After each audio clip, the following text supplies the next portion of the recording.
सोचता है और नरेंद्र भाई मोदी के नेतृत्व के अंदर अगले 5 साल इस देश को चाहिए ताकि जो रफ्तार हमने पकड़ी है उस रफ्तार के ऊपर हम बाकायदा। आपको कोई आकर के दूसरा प्रत्याशी बरगलाए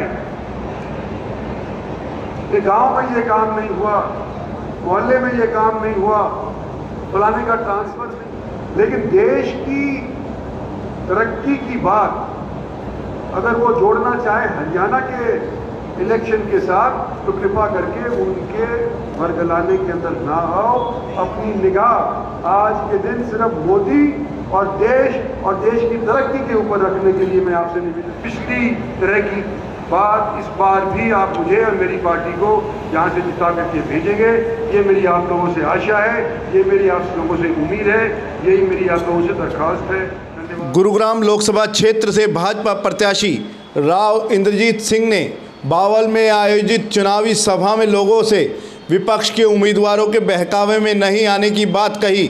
उन्होंने कहा कि अभी विपक्ष ने उनके सामने किसी उम्मीदवार को नहीं उतारा है और हमारा किसी से मुकाबला भी नहीं है, लेकिन फिर भी यदि वे छोटे विकास के नाम पर सवाल करके बरगलाएं तो उन्हें कह देना कि यह चुनाव देश के निर्माण का है। राव ने कहा कि देश के विकास के लिए मोदी जरूरी है। उन्होंने कहा कि मेरे 45 साल के राजनीतिक जीवन में यह सबसे महत्वपूर्ण चुनाव है। बावल रैली में उमड़ी भीड़ को देखकर राव काफ़ी खुश नजर आए और उन्होंने मंत्री डॉक्टर बनवारी लाल के द्वारा कराए गए विकास कार्यों की भी तारीफ की। चूँकि रैली में भाजपा प्रभारी विप्लव देव को भी आना था लेकिन वह नहीं आ पाए। राव ने कहा कि प्रभारी आते तो आज उनका भी वैसे ही स्वागत होता जैसे बावल के लोगों ने उनका किया है। राव ने कहा कि बावल की जनता ने पिछला चुनाव उनको 90,000 वोटों से जितवाया था और इस बार बावल की जनता अपना ही रिकॉर्ड तोड़ते हुए 1 लाख वोटों से उन्हें जीत दिलवाएगी। इससे पहले 25 बिरादरों के विभिन्न संगठनों ने राव का स्वागत किया। राव ने बताया कि 29 अप्रैल को वह गुरुग्राम में नामांकन दाखिल करेंगे। उन्होंने बावल के लोगों को वहां के लिए निमंत्रण भी दिया। बहुत सफल रैली हुई है बावल के अंदर। हमारे रेवाड़ी जिले के इस हल्के के अंदर मेरे को पिछली बार बहुत भारी समर्थन मिला था।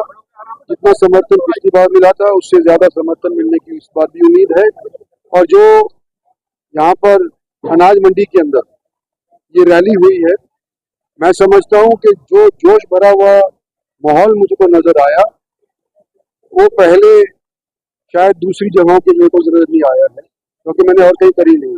लेकिन बावल से शुरुआत हुई है और बहुत भारी तादाद के अंदर जिन लोगों ने यहाँ पे लोगों को आमंत्रित किया उनका मैं धन्यवाद करता हूँ, क्योंकि बहुत ही सफल रैली है। कांग्रेस ने 8 उम्मीदवारों की घोषणा कर दी, लेकिन गुरुग्राम सीट अभी भी क्या समझते हैं लेकर डिक्लेयर नहीं हो पाई? अब ये तो देखो कांग्रेस जाने, उसके बारे में हम क्या कह सकते हैं, लेकिन कुछ ना कुछ तो दिक्कत उनके सामने होगी कि अभी यहाँ का अनाउंस नहीं किया। तो उम्मीदवार देखो हम तो अपने उम्मीदवारों की तो बात कर सकते हैं, कांग्रेस के उम्मीदवारों के ऊपर मैं टिप्पणी नहीं करना चाहता।